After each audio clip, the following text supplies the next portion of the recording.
We can connect genomics with systems biology simulations, computer simulations of the complex systems inside a human's or an animal's body, using the combination of advanced biotechnology with AI. We can begin to understand the complex mechanisms that make us live and breathe, and that make us get old and die. Don't stick your So tongue at me. there's a host of intersecting technologies which are advancing exponentially for the last few decades, building on the much longer term exponential advance that brought us out of the African savannah to where we are today.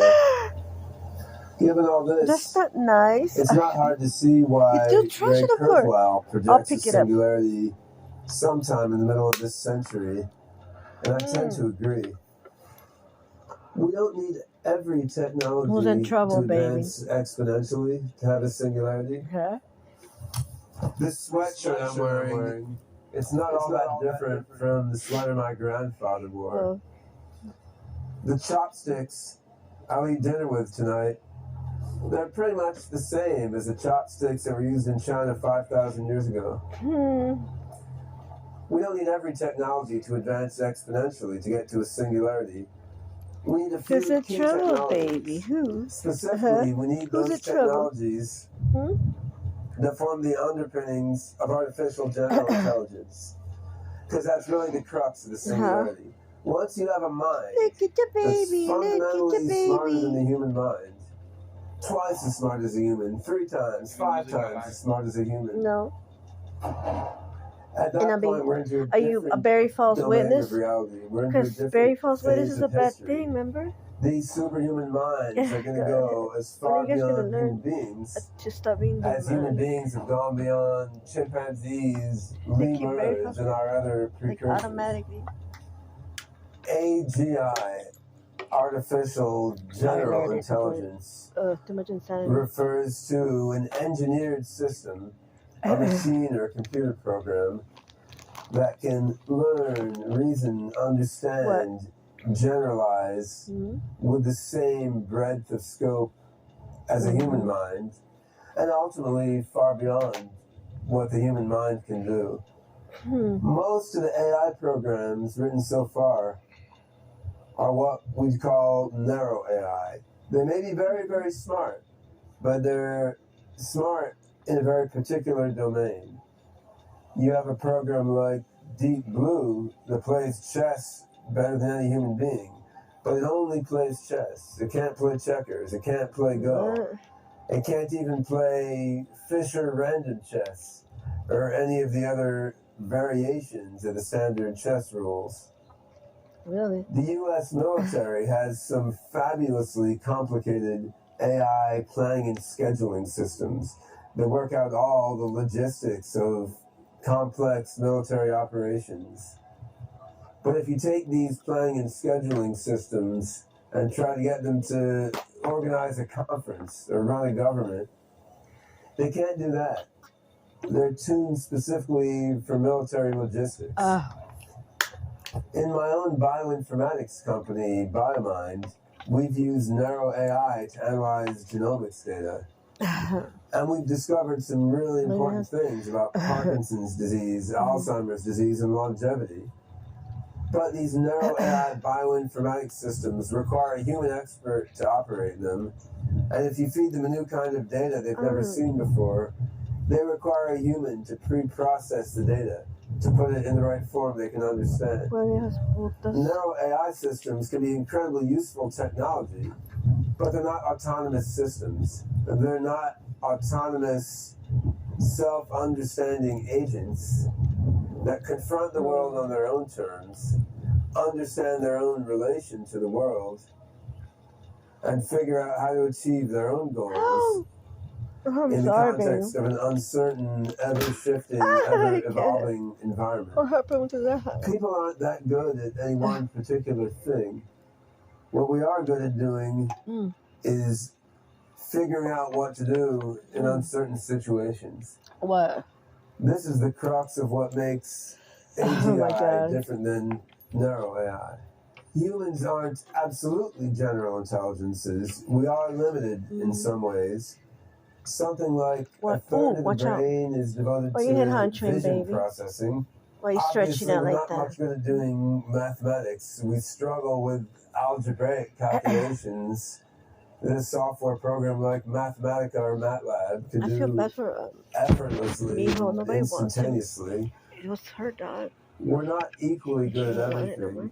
And there are some things that are just so complex. A human brain couldn't possibly grapple with them with any human lifetime. Never since you became. But even so, we do possess a capability to generalize, to transfer knowledge from one domain to another that current AI programs don't have. Some AI theorists, like Marcus Hutter and Jürgen Schmidhuber, have theorized about infinitely general intelligence, an AI system that could solve any possible problem. This is really interesting mathematics. But when you come down to it, an infinitely general intelligence is only possible with infinitely much computer processing power. And that's not the situation we have in the real world. The human mind is an adaptation to the fixed computing resources of the human brain. Any AGI system we build is going to be an adaptation to the fixed amount of computing resources that it has. So we're not going to build a completely general AGI system that can solve all possible problems immediately. Who's in trouble, baby? But we can build something with the same and ultimately greater generalization capability than the human mind. And once we have that, it's literally impossible for human beings to figure out what comes next. So at nighttime, it's the dogs. In the morning, I film the birds.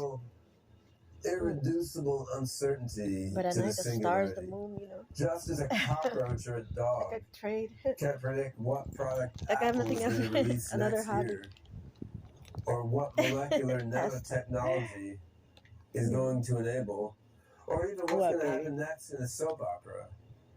Similarly, the human mind is going to be fundamentally unable to predict what happens in a world dominated by superhuman general intelligences. This doesn't mean a Terminator scenario is inevitable.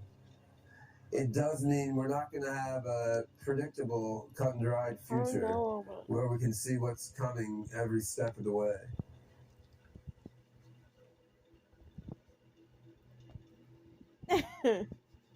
That's crazy. Oh, yes, baby. You too, you said? What?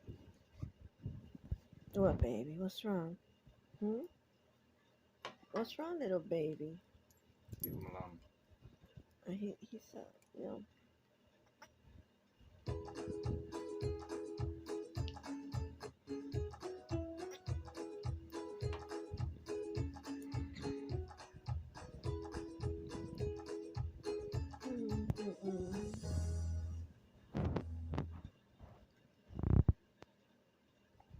By the time we get to 2045, we'll be able to multiply our intelligence many millions fold. And it's just very hard to imagine what that will be like. The following is a conversation with Ray Kurzweil, author, inventor, and futurist, who has an optimistic view of our future as a human civilization, predicting that exponentially improving technologies will take us to a point of singularity, beyond which superintelligent artificial intelligence will transform our world in nearly unimaginable ways. 18 years ago, in the book Singularity is Near, he predicted that the onset of the singularity will happen in the year 2045. He still holds to this prediction and estimate. In fact, he's working on a new book on this topic that will hopefully be out next year. This is the Lex Friedman Podcast. To support it, please check out our sponsors in the description. And now, dear friends, here's Ray Kurzweil. In your 2005 book titled The Singularity is Near, you predicted that the singularity will happen in 2045. So now, 18 years later, Do you still estimate that the singularity will happen on 2045? And maybe first, what is the singularity, the technological singularity, and when will it happen? Singularity is where computers really change our view of what's important and change who we are. What? But we're getting close to some salient things that will change who we are. The key thing is 2029, when computers will pass the Turing test. And there's also some controversy whether the Turing test is valid. I believe it is. Most people do believe that, but there's some controversy about that. But Stanford got very alarmed at my prediction about 2029. I made this in 1999 in my book, The Age of Spiritual Machines. right? And then you repeated the prediction in 2005. 2005. He's a pretty dog.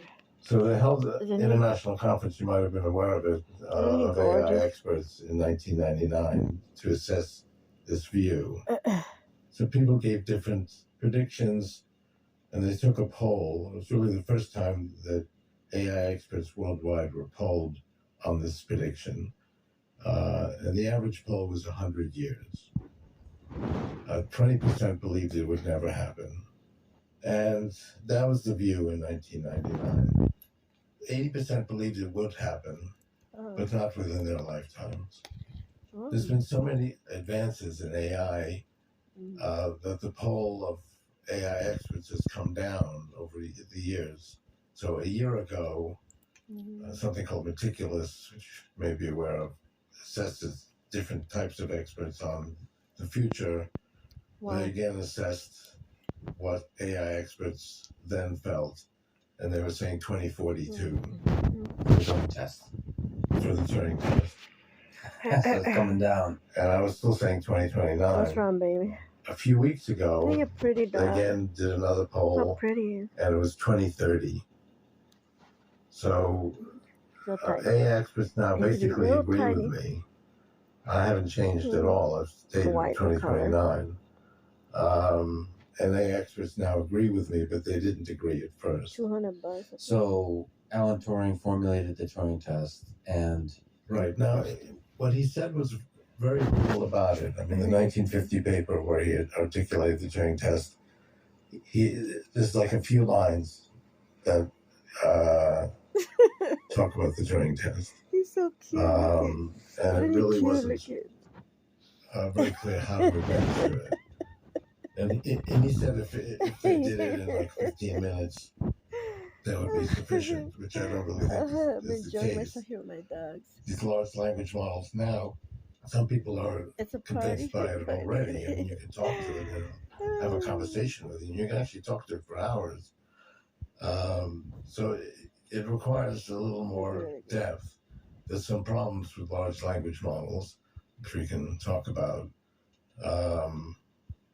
But some people are convinced by the Turing test. Now, if somebody passes the Turing test, what are the implications of that? Does that mean that they're sentient, that they're conscious, or not? It's not necessarily clear what the implications are. Anyway, I believe He's cute. 2029, that's 6-7 years from now, we will have something that passes the Turing test, and a valid Turing test, meaning it goes for hours, not just a few minutes. can you speak to that a little bit? What Kinda is focus your closer to formulation of the Turing test? You've proposed a very difficult version of the Turing test. So what does that look like? Basically, it's just to assess it over several hours, and also have a human judge that's fairly sophisticated So on cute. what computers can do and can't do. If you take somebody who's not that sophisticated, or even a average engineer, they may not really assess various aspects of it. So you really want the human to challenge the system Exactly. on its ability to do things like common sense reasoning, perhaps. That's actually a key problem with large language models. They don't do these kinds of tests that would involve assessing chains of reasoning. But you can lose track of that. If you talk to them, they actually can talk to you pretty well, and you can be convinced by it. But it's somebody that would really convince you that it's a human, whatever that takes. Maybe it would take days or weeks, but it would really convince you that it's human. Large language models can appear that way. You can read conversations and they appear pretty good. There are some problems with it. It doesn't do math very well. You can ask, well, how many legs did 10 elephants have? And they'll tell you, well, okay, each elephant has 4 legs and it's 10 elephants, so it's 40 legs. And you go, okay, that's pretty good. Right. How many legs do 11 elephants have? And they don't seem to understand the question. Do all humans understand that question? No, that's the key thing. I mean, how advanced the human do you want it to be? But we do expect a human to be able to do multi-chain reasoning, to be able to take a few facts and put them together, not perfectly, and we see that in a lot of polls that people don't do that perfectly at all. But so it's not very well defined, but it's something where it really would convince you that it's a human. Is your intuition that large language models will not be solely the kind of system that passes the Turing test in 2029? Do we need something else? I think it will be a large language model, but they have to go beyond what they're doing now. I think we're getting there. And another key issue is if somebody actually passes the Turing test validly, I would believe they're conscious. Now, not everybody would say that. So, okay, we can pass the Turing test, but we don't really believe that it's conscious. That's a whole other issue. But if it really passes the Turing test, I would believe that it's conscious. But I don't believe that of large language models today. If it appears to be conscious, that's as good as being conscious, at least for you, in some sense. I mean, consciousness is not something that's scientific. I mean, I believe you're conscious. Well, you hit honcho. But it's really just a belief, and we believe that about other humans that at least appear to be conscious.